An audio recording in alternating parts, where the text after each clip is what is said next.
Now, why I'm saying this? I'm saying this because if we can explain history in terms of the concentration of power, then it's self-evident that the sort of society that is needed so that we can move to a different kind of social organization, a truly different social organization, is one that disperses completely power, in a sense, abolishing power.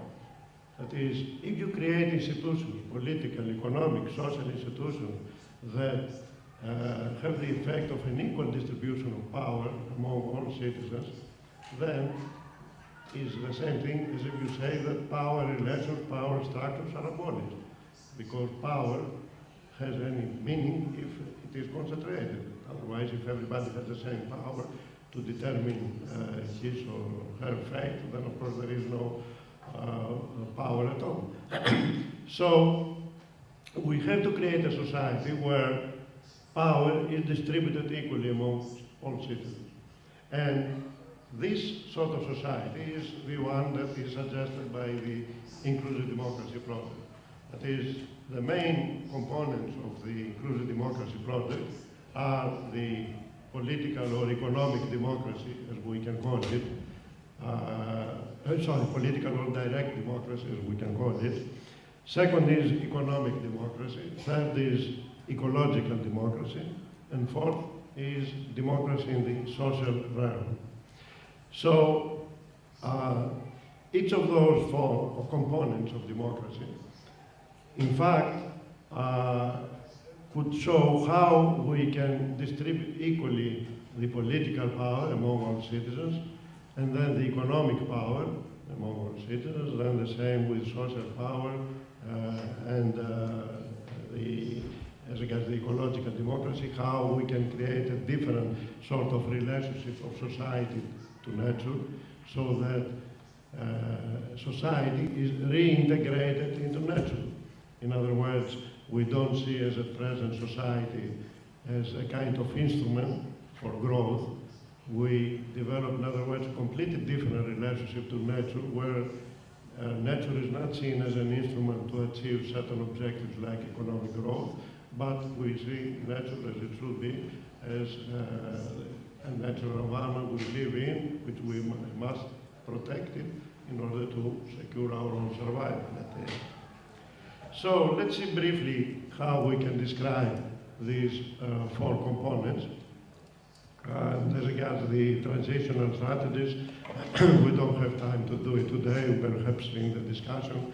I'm going to give tomorrow another lecture, so perhaps we can continue the discussion there.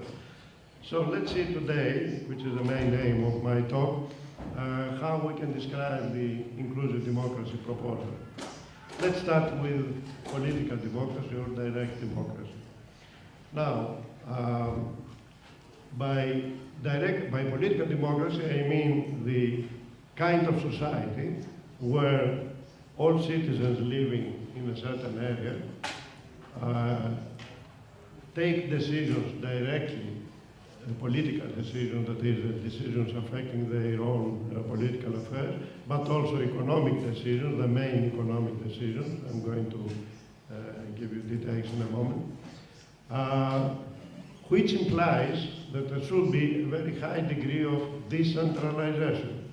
In other words, we have to create a new kind of society which is completely decentralized, whereas today we have the opposite. We have an extremely centralized kind of society. Now, when I say decentralization, I don't mean physical decentralization. We cannot start bringing down cities and so on and start living in villages.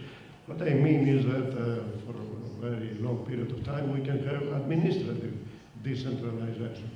That is, we can create a sort of society consisting of demos. Demos is an area, is the citizen body in a particular area, which may have, say, 30, 50,000 citizens. So in a city, say, like Barcelona, we can divide it administratively into a number of demos, say 20, I don't know, what's the population now, Barcelona, 1 million, but it's something like this. Oh, okay. So you can divide over 4 million by over 50,000, say, or 30,000, and have administrative DIMI, corresponding number of administrative DIMI. For example, in Barcelona, you are going to have neighborhood assemblies consisting of 30,000 people or so. And in fact, you can also create sub-assemblies. Modern technology creates the conditions to do it easily. So you can create a set of a set of areas where the citizen body directly takes decision, and then all these areas are federating together.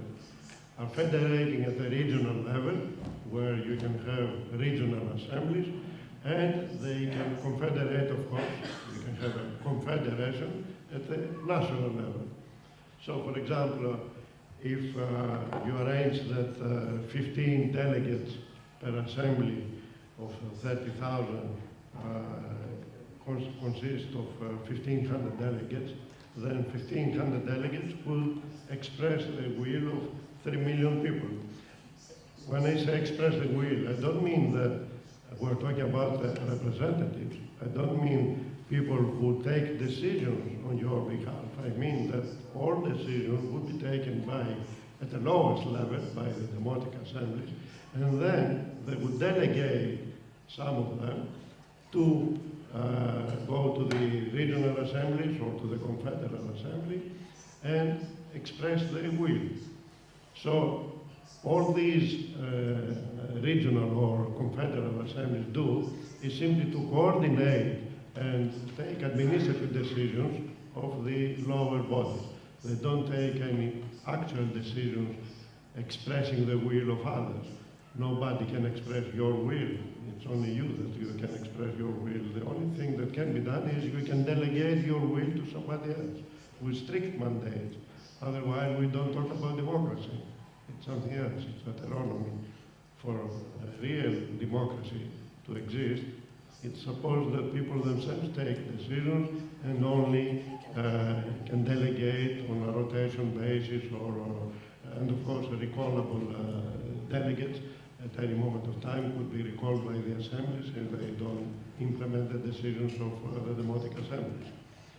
So we can imagine therefore a system where on the one hand we have these democratic assemblies which take all effective decisions about the general picture, if you like, of this particular area, where all citizens in this area take place, all residents in the area beyond a certain age and so on. And then, in parallel, you can have workplace assemblies. In other words, you can have workers' assemblies in factories or assemblies of clerics in offices. You can have assemblies of students and teachers in education establishments. You can have assemblies of farmers in farm collectors and so on.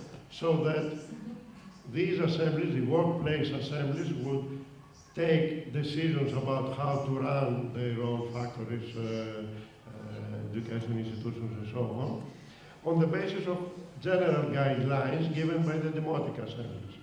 Okay? This way we can, and of course citizens who take part in the workplace assemblies are also members of the democratic assemblies.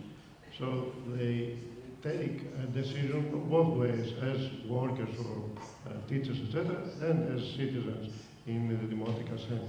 Now, this system is required because not everybody is a worker, not everybody works. We have people who do not work either because they are too young, and we have people who are retired, we have disabled people and so on. So the question is how you can express the general interest. And the general interest could only be expressed in terms of these assemblies, democratic assemblies, where everybody takes part. And apart from this, you have, of course, the workplace assemblies to take decisions on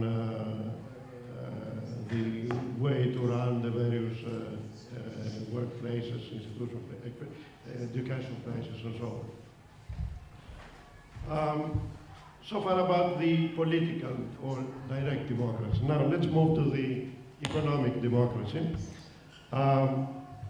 The economic democracy I have in mind is not the usual definition of economic democracy given by social democrats and so on in terms of minimizing or reducing the inequalities in the distribution of income and wealth.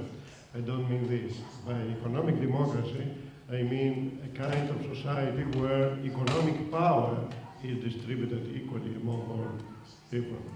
Okay? Now, the basic principles so that this can be achieved are, I think, as follows. First, we need a stateless kind of society, a society with no state. And if we have a society based on direct democracy, as I described it, then it is a stateless society, because there are no people who monopolize political power and can therefore exploit or suppress other people and so on. Everybody takes part in the political decision taking, so it is a stateless society. Second, it should be a money-less society, a society with no money, and I'll explain in a moment how this can be done. Because once you introduce money, then you introduce the possibility of accumulation of capital and wealth. The question is how you can create a society where this is impossible. And for this to become possible, you have to create a society with no money. And I'll explain in a moment how this can be done. And the third principle of an economic democracy is that it is market-less.